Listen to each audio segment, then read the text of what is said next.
अस्सलाम वालेकुम students. As you know we are studying chapter number 3। ठीक है, periodic table and periodicity of properties.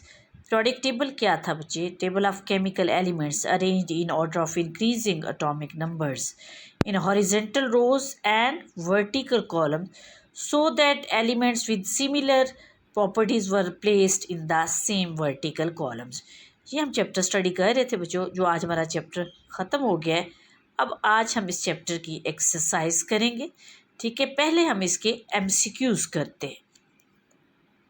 अब स्टूडेंट्स आप देखिए कि हमारा पहला एमसीक्यू क्या है कि atomic radii of elements in the periodic table. Atomic radii क्या होता है? Half of the distance between the nuclei of two bonded atom is known as the atomic radius, right? तो atomic radii of the elements in the periodic table, इसकी 4 option given है। 4 options increase from left to right in a period, ये नहीं हो सकती।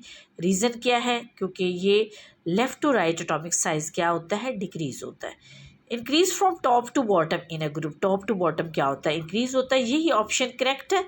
Third option do not change from left to right, तो ये option भी गलत है क्योंकि लेफ्ट टू राइट क्या होता है? ये डिक्रीज होता है। और decrease from top to bottom, ये ऑप्शन भी रॉन्ग है क्योंकि एटॉमिक रेडियाई या एटॉमिक साइज हमेशा टॉप टू बॉटम क्या करता है? इंक्रीज करता है। तो करेक्ट ऑप्शन कौन सा है हमारे पास? Increase from top to bottom in a group. अब student second MCQ, the amount of energy given out when electron is added to an atom is called. 4 इसकी ऑप्शंस हैं। Latest energy, ionisation energy, electron activity और electron affinity. तो correct option कौन सी है हमारे पास? Correct answer इसका क्या है? Electron affinity. इलेक्ट्रॉन अफिनिटी क्या होती है? Amount of energy given out when an electron is added to outermost shell of an isolated gaseous atom. Third क्या है हमारे पास? Mendeleev periodic table was based upon the electronic configuration, atomic mass, atomic number या completion of a subshell. तो correct answer कौन सा होगा? Atomic mass. Mendeleev periodic table was based upon the atomic mass. Fourth हमारे पास MCQ है, long form of periodic table is constructed on the basis of Mendeleev postulate, atomic number, atomic mass, mass number. तो correct answer क्या है? Long form of periodic table का answer क्या है हमारे पास? Long form of periodic table is constructed on the basis of atomic number. अब बच्चों हमारे पास फिफ्थ एमसीक्यू है, fourth and fifth period of the long form of periodic table are called. इसकी 4 ऑप्शंस है। Short periods, normal periods, long periods and very long period.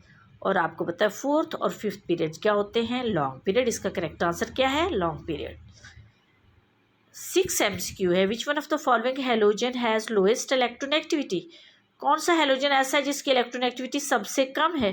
तो आपको पता है आयोडीन, यानी इसकी 4 ऑप्शन है, fluorine, chlorine, bromine and iodine. इसकी करेक्ट ऑप्शन कौन सी है? करेक्ट आंसर कौन सा है? आयोडीन। फ्लोरीन सबसे ज़्यादा हाईएस्ट इलेक्ट्रॉन एक्टिव होता है। यानी अगर एमसीक्यू आ जाए which one of the following halogen has highest electron activity, तो आप क्या कहेंगे? फ्लोरीन। और अगर पूछा जाए which one of the following halogen has lowest electron activity, तो आप क्या आंसर देंगे? Iodine. Along the period which one of the following decreases, यानी पीरियड में जाते हुए लेफ्ट टू राइट कौन सी प्रॉपर्टी जो है डिक्रीज करती है? Atomic radius, ionization energy, electron affinity या इलेक्ट्रॉन एक्टिविटी। आपको पता है आयोनाइजेशन एनर्जी, इलेक्ट्रॉन अफिनिटी और इलेक्ट्रॉन एक्टिविटी ये तीनों क्या करती हैं? लेफ्ट टू राइट इंक्रीज होती हैं। ओनली एटॉमिक रेडियस है जो लेफ्ट टू राइट डिक्रीज करता है। ठीक है, तो इसका करेक्ट ऑप्शन क्या है कि along the period which one of the following decreases atomic radius. बच्चों अब हमारा 8th एमसीक्यू है, ट्रांजिशनल एलिमेंट्स आर। इसकी भी 4 ऑप्शंस है, all gases, all metals, all non metals, all metalloids. तो करेक्ट आंसर क्या होगा कि transition elements are all metals. 9th MCQ है, mark the incorrect statement about ionisation energy, यानी आयोनाइजेशन एनर्जी के मुतल्लिक इनकरेक्ट जो गलत स्टेटमेंट है वो बताएं। तो इसकी भी 4 ऑप्शन है, it is measured in kilojoule per mole, it is absorption of energy, it decreases in a period, it decreases in a group. तो आंसर क्या है हमारे पास? It decreases in a period.